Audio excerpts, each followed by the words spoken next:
Who is Alan Donegan? Who is this voice in the dark? Rebelling, entrepreneuring. Where does his drive come from? How does he bounce back from failure? How does he focus when he has all those wonderful ideas jumping around in his head like toddlers in a brain-sized bouncy house? And finally, in this episode of The Rebel Entrepreneur, what advice would he give me, your host, Andrew Sridar, former Navy SEAL and now corporate warrior with a family, about getting started? Before this episode is over, Alan will either be crying on my Oprah couch or jumping on it like Tom Cruise, so stay tuned. This is not a test, this is a takeover. The extraordinary belongs to those that create it. Rebelling against business plans and debt, rebelling against what society expects of us, to build cool businesses, make money, have fun, and do good. Let's create something extraordinary together. Welcome to The Rebel Entrepreneur. Alan, such a pleasure to talk to you. I've got tons of questions to ask you, but the first one that's been on my mind for a while is Pop-Up Business School, PUBS, a backronym? Does it intentionally reference pints of beer at the pub? No, it was an unfortunate mistake that actually got called out. The Minister for Employment at the time actually called us pubs in the Houses of the Parliament. I just put my head in my hand going, I do not want to be known by the acronym pubs. That is not what I aimed for. So I'm quite pleased we changed to Rebel Business School. Somehow I missed that. I didn't catch up on that. Okay, great. So serious question here, Alan. You're 12 years old. You're with your little brother. Your dad comes home with a heavy black suitcase. What's in it, and how does that change your life? I do remember that moment. I don't know if you're just making up that moment, but I do actually remember that moment when my dad came home with a massive black suitcase stuffed full of cash.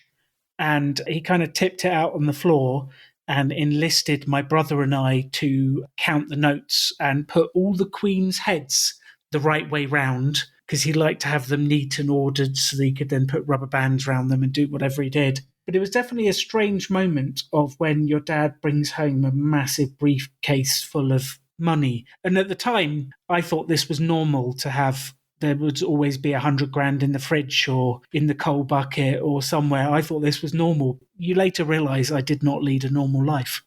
That is not normal at all. That could start so many movies. Your dad could be an assassin, all sorts of things. It sounds from reading your blog that in a way that started the entrepreneurial wheels spinning in your head. What did you learn from your dad about entrepreneurship, for better or for worse? Oh, wow. Like so many things. I think he's one of the most charismatic people you will ever meet. Unbelievably charismatic, confident, and he could get anyone to believe anything. And his key was getting himself to believe it unequivocally first. And I think there is a line for entrepreneurship between self-delusion and like actually believing what you're doing. And my dad was able to go to self-delusion and then get everyone else to believe the same thing. It was unbelievably charismatic, and I saw the power of that. I also saw the damage it caused when he didn't deliver on what he said he was going to do, when the promises didn't work. And I think the power of charisma can be used for good or used for bad. 100%. Let's dig into that, not in a political world domination sense, but in all the classes that I've taken in business school, discussions with VCs, that sort of stuff, venture capitalists, there is a lot of mention of that belief in the entrepreneur themselves. It seems like if you are trying to get outside investment, and I realize that Rebel Business School and this podcast are largely about not getting investment, especially not taking on debt, but investors can sense if someone doesn't believe in their own idea, doesn't believe in themselves, and pulling the trigger and starting up. Your coaching series has been fabulous to listen to. Seems a lot about faith, that screw it, let's do it mentality of Richard Branson. Where do you need to be in terms of your own faith in your ideas and just pulling the trigger, getting out of paralysis by analysis? So I think you've got two different bits there.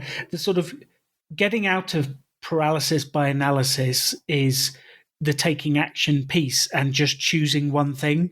And you mentioned the coaching series. There's the one with Jamie Dillon, the artist. And at the start, she's got all of these ideas, and it could be this, it could be fantasy art, it could be a comic book, it could be kids' art, and she was lost. And her reflection as you get towards the end of the coaching series is it didn't actually matter which one I picked. I just had to pick one. And I think so many people are trying to pick the thing, the one thing that is going to blow up, make it good, do it. And I'm not sure it exists. Just pick anything. Like, pick the one that excites you. Pick the one that you think is going to make you money. Pick the one you're passionate about that feels right in your heart and make it happen. And that is how you get going. Yeah. Is it just fear of failure that prevents people from picking? I know Jamie in the coaching series referenced this artistic sensibility, and I know you had some pushback against that, and she instantly regretted the question. She was very self-aware at that moment, to give her credit where credit is due. Where do you think that comes from? Because it really does seem at the heart of people's difficulty getting started. I think as you and there's other people out there in the space who have all the tools, you have the tips, you have the hacks, the principles of, how do you do marketing? How do you build a product? All that sort of stuff. I've got a lot of knowledge in the product sense from being a product manager at places like Amazon, elsewhere. But really, the getting started is the hardest part for a lot of people. And they can learn, at least my belief is, they can learn the tips and tricks along the way. So first of all, do you agree with that? Second of all, whether you do, whether you don't, where at the core does that difficulty getting started come from? So starting with the first one, can you learn it? Absolutely. I believe all of this is learnt. I was not born an entrepreneur. I did not pop out of the womb going, 2 for 1, would you like it, doctor? That's not how it started. Although some of you may believe that's how it started. Hopefully Jamie doesn't draw a comic of me as a kid trying to sell stuff. It's all learnt. You just kind of gather the skills and start working out what to do as you go. Then it brings us on to, if it's all learnt, how do you start? If we realise what stops people starting, it's fear of picking the wrong thing. So I've got 3 options. What if I get it wrong? I'd like to say, well, there is no right answer, so it doesn't really matter. Fear of missing out. If I pick the wrong thing, I won't get the right thing and I'm missing out. So therefore that brings the paralysis. And well, actually the quickest way to miss out is to do nothing. The best way to do it is to just pick anything. And I don't know if you heard the sort of 2-hill analogy. So imagine you are, Andrew, sat in the middle between 2 large hills. They might be business ideas metaphorically, and you've got to pick which one to run up. And you're sat in the middle and you're doing a SWOT analysis and you're thinking about it and you're wondering which is the right hill. And then there's me. I've just set off up one of the hills on the right and I've got halfway up and gone, this is the wrong hill. And I've come all the way back down and I've gone halfway up the second one before the person in the middle has even done their SWOT analysis. And you can never know which is the right hill until you have a go at it. I think in business, if you're doing the business the way we talk about, which is mini experiments and testing things out, there's no real risk to running up a hill. Just have a go. The worst thing is you learn something and then it doesn't work and you run up another hill. I think in traditional business terms, you write a business plan, you get VCs, you get funding, you do all this stuff. If it goes wrong at that point, it's painful. You had better do your SWOT analyses. I've said that completely wrong.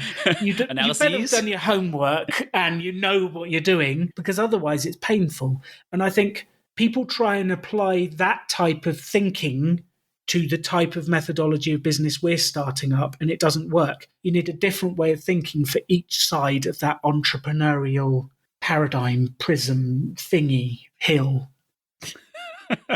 I'm so eloquent today, Andrew. You're going to have to excuse the fact I'm mixing my metaphors and terms. It's great. It's fine. There's a metaphor that I like, which I thought you were going to mention there, which is, I believe I'm pronouncing this correctly, but Buridan's ass, or mule. Mule is an ass, I think. Whatever. Donkey.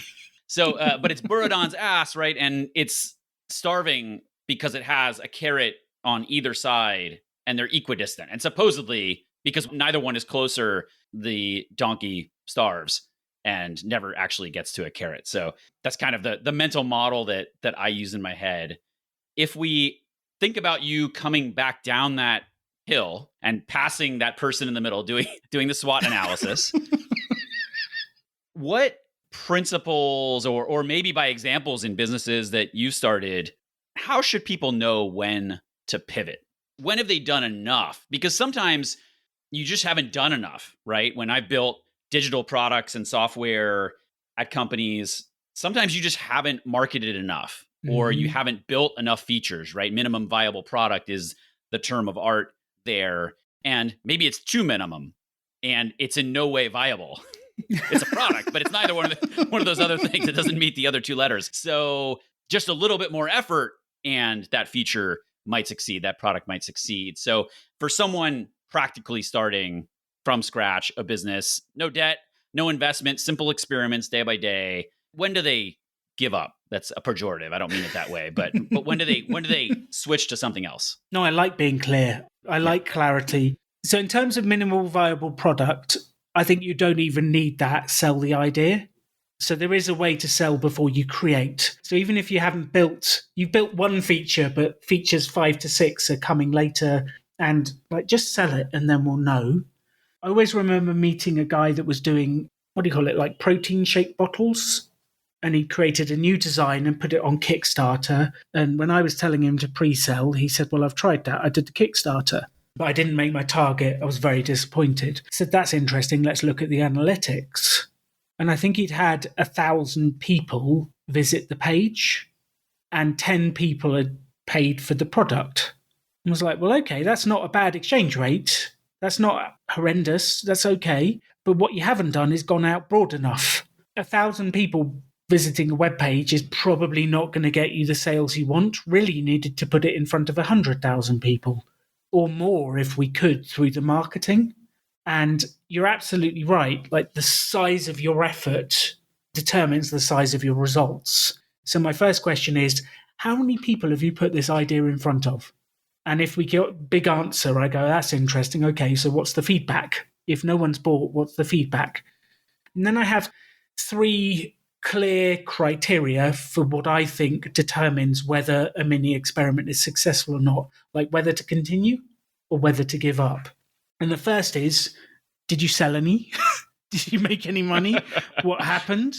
That's always fascinating.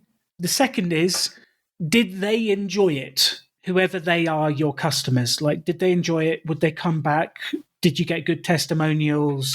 Did they have fun? And then the third is, did you have fun?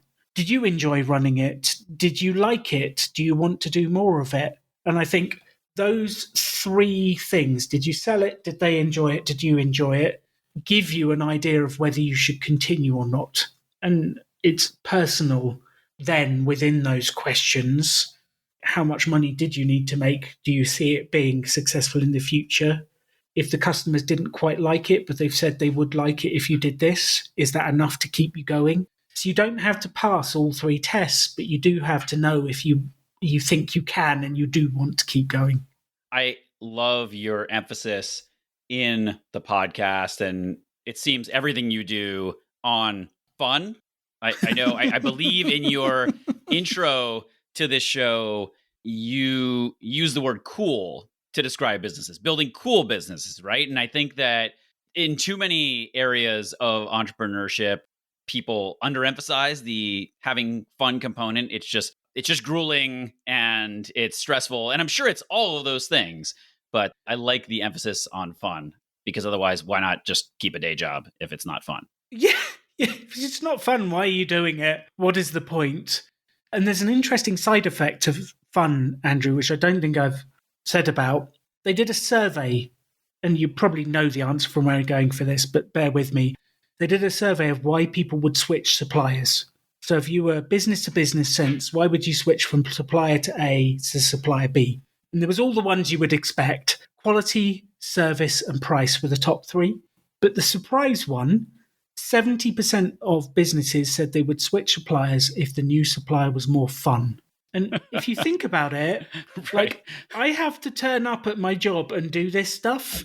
if roughly the price is the same, the quality is the same, and the service is same, but that lady over there is way more fun to work with, who am I going to choose? Yeah. I do think that we post hoc rationalize our emotional decisions as humans, just everybody.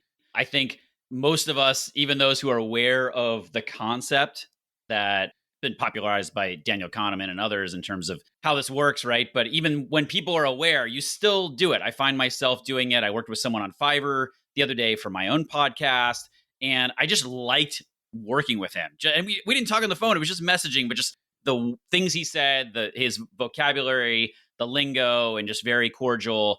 It almost at the end of the day probably didn't matter what the result was, because I would have given him a second shot, and a third shot and a fourth shot, because I just like working with the guy. So totally understand where you're coming from there. And then you come up with reasons. They're good price. Exactly. They're good for my business. We should keep them around because we need to explain our emotions with logic. Right. He was responsive. He was, like, which is important. But yeah, we all rationalize.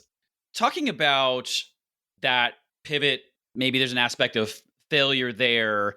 Many times on the podcast, you've been very open. In a way, it's almost like therapy for everyone listening because you're very vulnerable about yourself and your own struggles. Meanwhile, through the coaching series and all the other things you do, you help people with their inner demons. You've talked about how you've just broken down and cried. You'd struggled at certain transition periods. You got fired at 28. I have been relieved of positions myself, whether that was myself on a personal performance level. My first job at Amazon, I came in to do this awesome project, which probably shouldn't talk about the specifics there. And after a few months, I can come up with all sorts of excuses, right? But that's not the point. I was moved on to a different job and someone else jumped in to do that project that I had joined the company to do. I've also been the subject of larger scale layoffs of groups of people because a company can't raise another round of funding or whatever. So I've been at those moments too. You got fired at 28, I believe it was. What did that feel like? What did you learn from that? And how did you get out of that rut? I wish I could tell you why I signed a document saying I can't. That's another story. What did it feel like? It felt horrendous at the time. I thought the world was ending. I at least had some money saved. They paid me some money to disappear. But then I was like, what do I want to do? Where am I going? And I started searching for other jobs. And my parents persuaded me, my mum persuaded me to sign up for job seekers benefits. So when you don't have a job, they pay you so much a week. And I think that was a huge learning because I would go into the job centre once every 2 weeks and tell them what I'd been up to. The place smelt bad, smelt of stale alcohol and weed, and the advisor grilled me on what I'd been doing. I felt like I was a criminal and had done something wrong. Didn't feel nice. And it actually sucked more motivation and energy out of me than it did to help me make progress. And actually, after a while, I was like, the cost of going there is bigger than the amount of money they're giving me. And I stopped going and just started to focus on what do I want to do. And that really freed me to start looking forwards about what I wanted to build. And after, I don't know, 15, 20 job interviews, I just went to myself, there isn't the job I want. I'm just going to have to build my own thing. No one's going to promote you to owner. No one's going to promote me to owner. Although, I was getting close to it at the last one until I messed it all up. But what did I learn? I learned you had to make it happen yourself. It wasn't just going to happen for me. I had to make it happen, and I started to. And it was very hit and miss, Andrew. Sometimes things would work, sometimes they wouldn't. It was very hit and miss, but I learned it was up to me. For those people who are at those very low periods in their life, whether it's getting fired, a relationship disruption, something else, how can they generate that positive energy? I've been there too with the negative energy, not necessarily going to what in the States we call the unemployment office, but definitely in jobs or situations, right? We all we all do. That's the human struggle. We all get in these periods where it's just negative energy around you, and not everyone is adept at finding that positive energy and getting away from those negative forces. So I think it was in the other takeover a while ago with Sean Jenkins, which was amazing. Hopefully I'm in some way living up to his precedent here. He talked about listening to Brian Tracy tapes, and I actually had never listened. I'd heard of him before, just started listening to a few just to get a little sample, and they are amazing. But what worked for you in that moment, or if you're ever down or you've got people who are looking for that advice, where do they find it? So I think, let me give you a whole bunch of ideas, because different things work for different people. So I'll give you a whole bunch of ideas, and some of these work amazingly well for me. The first is, as much as you can, minimize your time around the things that are sucking your energy. So for me, it was stop going to the job center, because that was killing me. And as much as you can, minimize this negative stuff. Then it's about getting yourself in a positive state. And this is different for everyone. I do listen to personal development CDs. Like, they have changed the way I think. They've changed my programming. They've changed everything. I bounce around. I go for a hug with my wife. I walk. Exercise is phenomenal at raising endorphins, changing the way you feel. Eating right, not comfort food. Because here's the thing, is my go-to strategy back in the day was to have a large box of cookies all at once. And it reliably changed the way I feel and sent me to sleep. And I'd have no energy and I'd get nothing done. And then I'd feel even more guilty afterwards. So looking after yourself, the salad, the sleep, the health, there are so many ways you can pick yourself up. And I just finished this one section with an expression that's really hit me recently. There's this talk of self-care being have a bubble bath, have some chocolate, get a massage. And actually, for me, the best form of self-care is to build a life you don't want to run from. So self-care is doing the stuff to build the life you actually want, not going and getting pampered. Yeah, that really resonates with me, having been in the U.S. military and been reading a lot of books from my brethren from the SEAL teams, and have interviewed some from the podcast with great things to say, and it's good to reconnect with them. But one guy, Rich Davini, he's written this book called The Attributes. It's great for leaders, for those of you who are entrepreneurs or wantrepreneurs, entrepreneurs, something. Eventually, if you hire employees, it's a great book to read about that stuff. But he reinforces in that book that you feel better about yourself and you evolve when you do hard things. And I find if I'm eating dessert, watching a bunch of Netflix, that sort of stuff, at the end of the day, it doesn't make me feel great. That kind of vacation from reality just punts the ball down the road for the things that you actually need to do to improve your situation. And maybe you need a 10-minute vacation from reality. Like, turn Netflix on for 20 minutes, watch Too Hot to Handle, which is the most dreadful show in the world. Have a break and then come back at it. Like, it's okay to take breaks to reset, but it's never going to be the long-term route to happiness. And food was my Netflix. That was like, okay, I'm just going to eat bad food. That will change how I feel. Doesn't long-term win. You opened the door. So Too Hot to Handle, I haven't seen it. It sounds like it's kind of an anti-vacation or something. So I will be sure to either not check it out or to check it out when I don't want to get sucked in to something else. Avoid at all costs. Okay. Well, while we're at it, right? This takeover, part of it is getting to know you at a deeper level. So when you do dive into Netflix and you're not trying to make yourself be miserable watching Netflix, what are you and Katie watching these days? Oh, I don't know if you know this, but I'm the biggest Marvel geek out there. I love the Marvel movies. And Disney Plus has blessed us with a set of series. And I'm right in the middle of Loki. It is phenomenal. Episode 5 comes out today. This is my reward this evening. I cannot wait for it. I love a good series just like anyone else. I love Queen's Gambit. I loved Breaking Bad. There's so many different shows that I've loved over the years, and I love a bit of entertainment, but you're never going to get the same feeling After you've watched 3 episodes of a show, you'll never get the same feeling from having created something. And I actually get the reverse. If I watch too much TV, I feel like my life is slipping away. If I create, I feel alive. I feel like I'm building. I feel like I'm doing something. So I try to spend more of my time. Don't get me wrong, I still weak occasionally to a good show, but I try to spend more of my time building, creating, giving, making, actively doing something that lifts me up.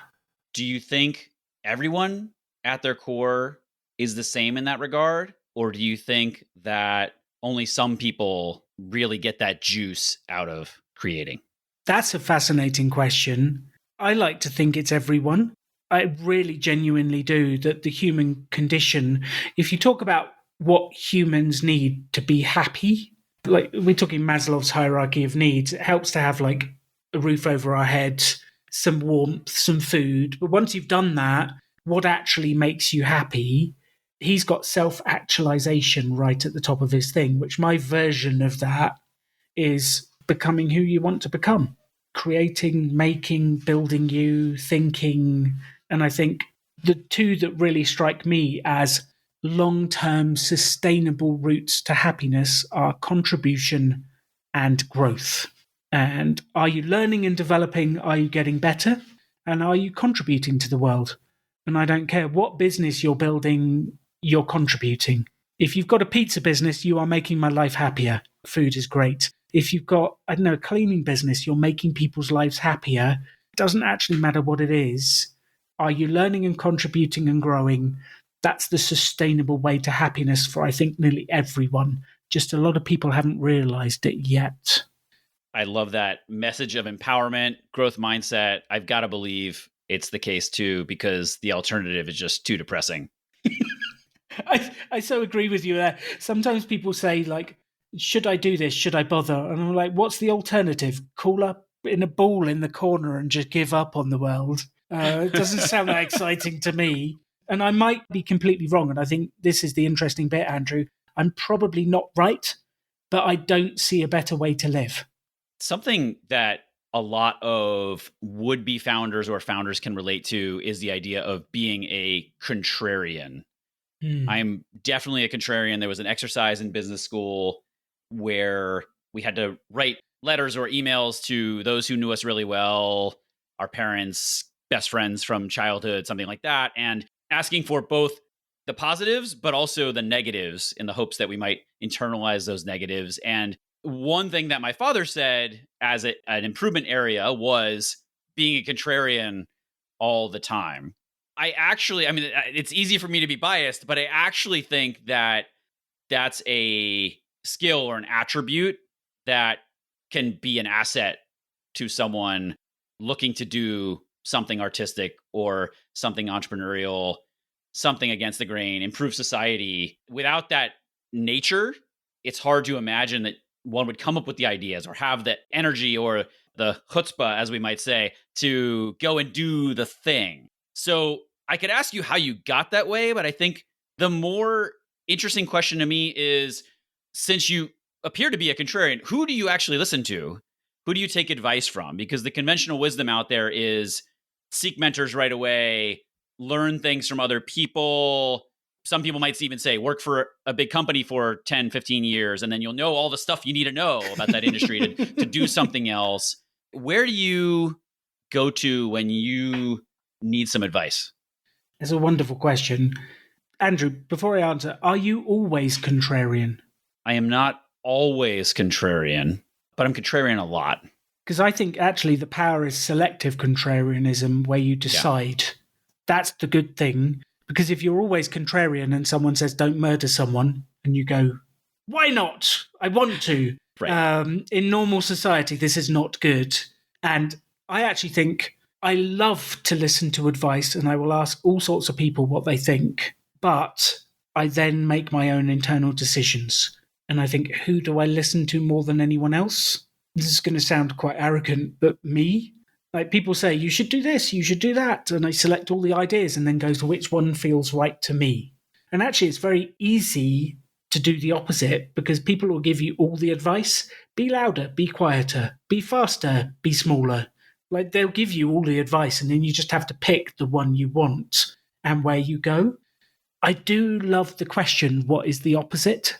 One of my favorite questions to ask. So if I'm ever stuck, what is the opposite of what I'm doing? How could the opposite be good? And I will come up with ideas. Sometimes I ditch them right there and then because the opposite is not a good idea. But sometimes genius stuff comes out of that question. And I think it's the selective contrarianism of coming up with the ideas and then going, do I actually want to do this? Would that actually be good in this situation? I think that's really good. But I definitely am more of a tell me your ideas and then I will analyze them myself and work out whether I think they're good or not. I love the asking oneself, what is the opposite of what I'm doing right now? Charlie Munger, who is Warren Buffett's longtime partner, calls that inversion, which the guy is super smart. I don't love the phrase inversion because it's hard for me to remember what the thing is. But opposite is kind of synonymous, but easier to remember. I don't do that enough, despite my contrarianism. So I think that's a great practice to figure out what you're not doing or what everyone in the industry is not doing. Well, it's really interesting because you look at how do you stand out. If we were to take this to a marketing standpoint, I remember going to hire an accountant and we interviewed 4 or 5. They all said the same thing. They all said, we help you take care of your numbers so you can make better decisions. We give great service. We focus on the details. Like they all said the same thing. Like if one of them had just gone, what's the opposite? And come up with just one new idea, they probably would have impressed me. But they all sounded so boring and corporate. And the accountant we actually went just asked me a bunch of questions and got interested in my business and didn't really pitch me anything. And she's wonderful. Her name's Emma. She's absolutely amazing. Amazing. Alan, I come from a medical family. I'm one of the few people who didn't become a doctor or a nurse or a physician's assistant or a hospital administrator. So now is the time of the show that I'm going to call The Doctor is In. So, ooh. Dr. Donegan, I am your patient for this part of the show. And I think that a lot of people can relate to this, which is I've wanted to be an entrepreneur for as long as I can remember. The only thing I wanted to do more than that was to be a Navy SEAL. So I've checked that box. Wow. And really enjoyed that. I've been like I said in the intro, a corporate warrior for about 10 years now. Never seemed to find that thing that really gave me that juice, as I called it earlier, of creation. And of course, being the contrarian, I like the autonomy and being able to do it my way, right? I think everyone who wants to be an entrepreneur, is an entrepreneur, likes that, at least to some degree. My girlfriend likes to call my disease, if you will, she's diagnosed me with startitis. And so got an MBA, and I've got, I think, what I call treats syndrome, which is someone who's done fairly well in school. They've checked the boxes, they can do the corporate thing, and you kind of pass the test, you get a treat. Pass the next test, you get a treat. And then lo and behold, after you finish your education, the real world isn't like that.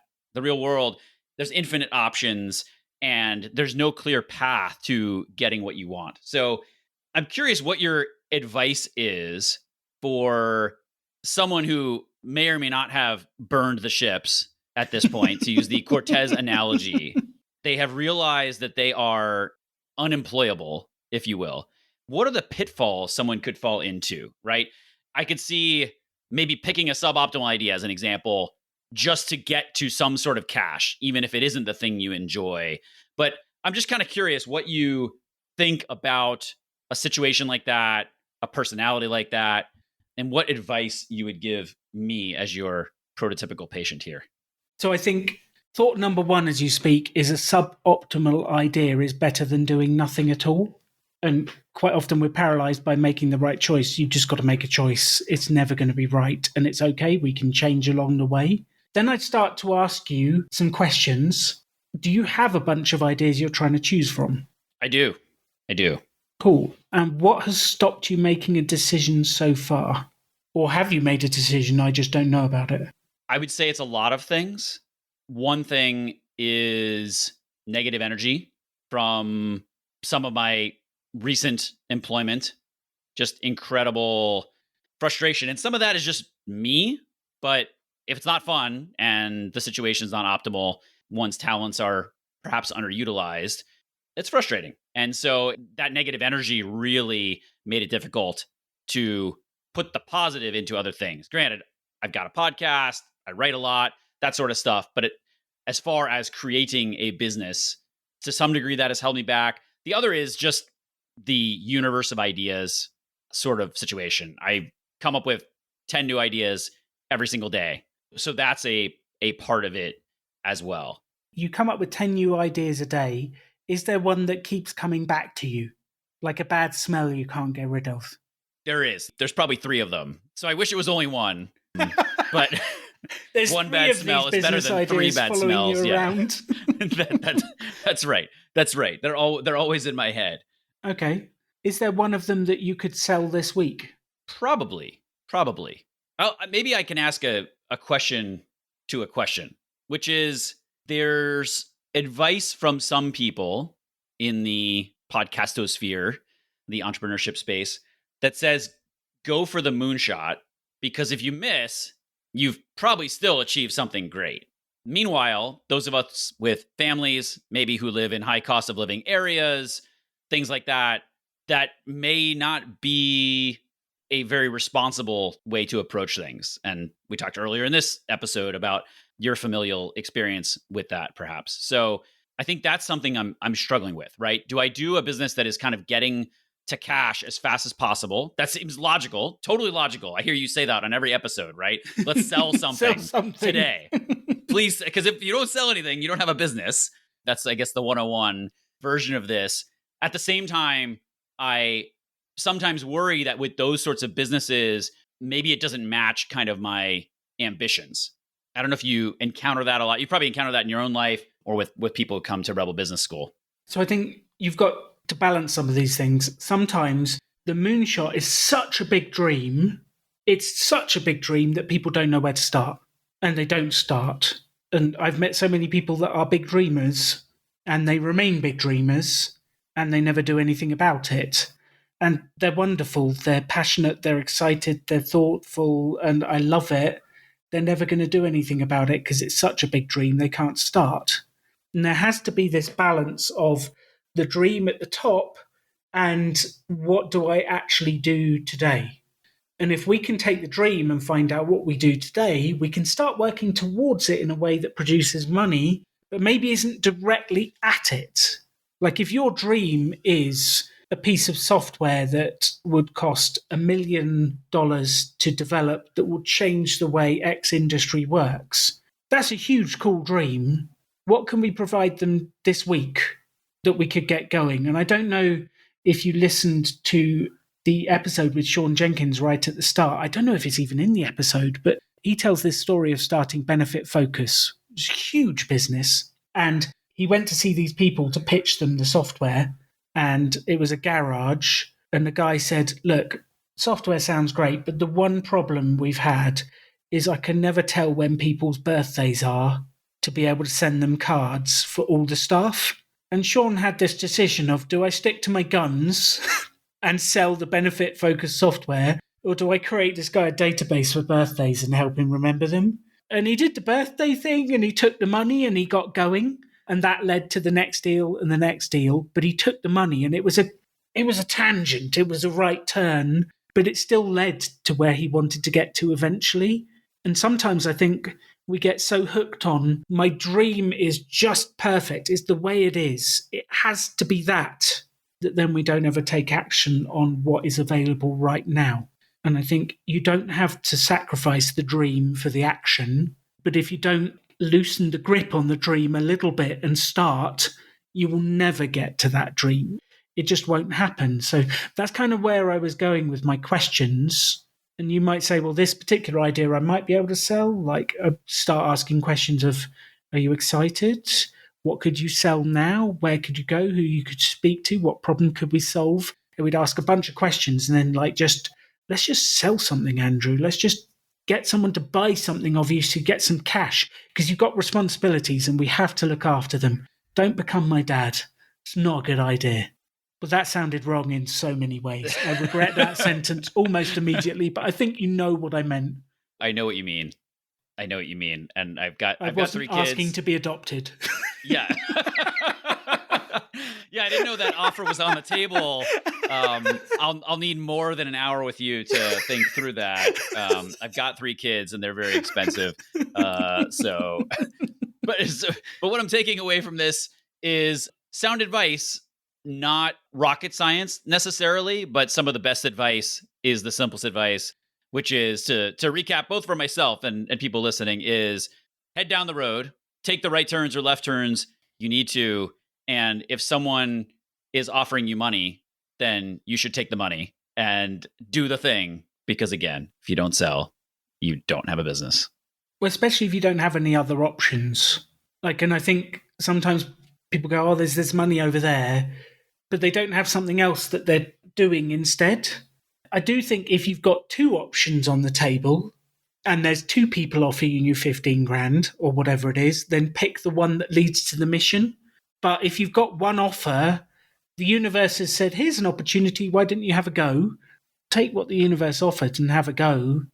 And I think I've been guilty of not doing that because I'm like, oh, is it right? Is it not? And I do all this stuff. It's like, well, just take it. You would have done it by the time you faffed about and thought about it, Donegan. Get on with it. Yeah, and sometimes I want to slap younger Alan around a bit and say, just do it. It'll be okay. Well, Dr. Donegan, I will let you off the hook from this clinic visit. So, Alan, before I let you go, before we wrap this thing up, you are wearing a Star Wars t-shirt. I can only see the top part of it. It's extremely colorful. Oh, it's a rainbow Darth Vader. I love it. Can you please tell the audience which episode of the franchise you consider the best and why? Oof, of the Star Wars franchise. Star Wars franchise. Controversially, I'm not going to choose one of the main 9. I'm going to choose Rogue One just because it was such a... Like, they built an entire movie of the line, we lost a lot of good people that day. And what a movie it was about getting the plans for the Death Star, how it fitted in. And I was just blown away by that movie and really, really loved it. And I think I'm 42, so I didn't quite grow up with the original ones. And I was a bit too old for the middle ones. But that just, I love that. And it might be controversial. Tell me your thoughts. Alan, I liked you before. Now, maybe I love you. Consider yourself adopted. We can work out the paperwork later. Katie may have issues with the whole thing, but we'll work it out. I loved Rogue One. I'm 43 as well. It is controversial, but that movie blew me away in so many ways. In so many ways. The way it ties in seamlessly with the episode before and the episode after, the ending with Darth Vader at his utmost. I don't think you see him in that warrior mode in many of the other films, especially once he's got the suit on and is actually Darth Vader as opposed to Anakin in more human form before. And I love the espionage elements of the whole thing, the covert op thing, which I can relate to, and the idea that actually military operations and stuff like that is not all shooting and battle. There's a lot of other stuff that goes on and ultimately a lot of sacrifice as well. And that was the biggest thing for me that really resonated. So you passed the test, Alan, on your own show. Thank you very much. I feel successful. Well, we should wrap it up. Alan, thank you so much for your time today. Thank you for everything you do. We talked about so much on this episode. We talked about how your entrepreneurial journey began and maybe some pitfalls about responsibility. And I really wanted to probe into more of what you consider being responsible and your societal impact, but maybe subject for a different episode sometime. We talked about how to get oneself out of a negative rut, a negative mind space. You diagnosed me and my startitis and gave me some practical tips that I hope don't just benefit me and that benefit everyone else out there. And mainly just, again, you talk about this a lot, but how to pick an idea, which is a lot simpler than a lot of us make it out to be when we're in our own head. So thank you once again. This has been a great honor and privilege for me to take over your show.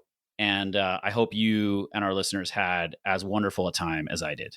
Andrew, before you go, what are you going to do differently following this?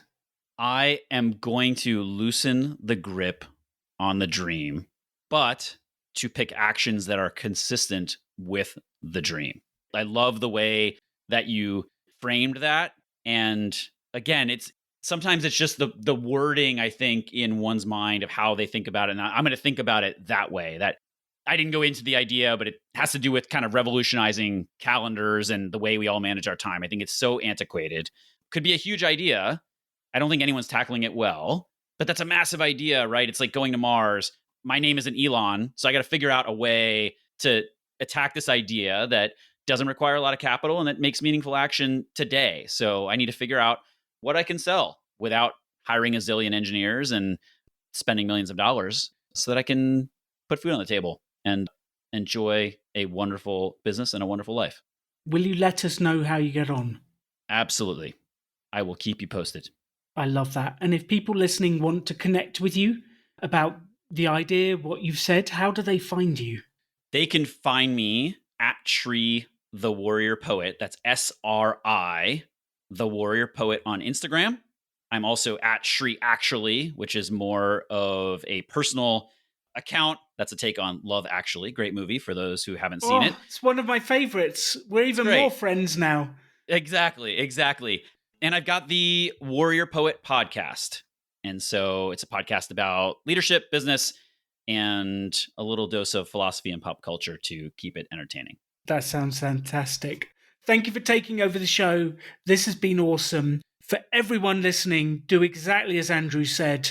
Start towards the dream. Just start. Hold on to it loosely, but keep aiming towards it. Thank you for listening to The Rebel Entrepreneur. You can have any life you want to. Choose to build something cool. Choose to take action. Choose to work to make your dreams become reality. Stand out. Be different. Be yourself. Be a rebel entrepreneur.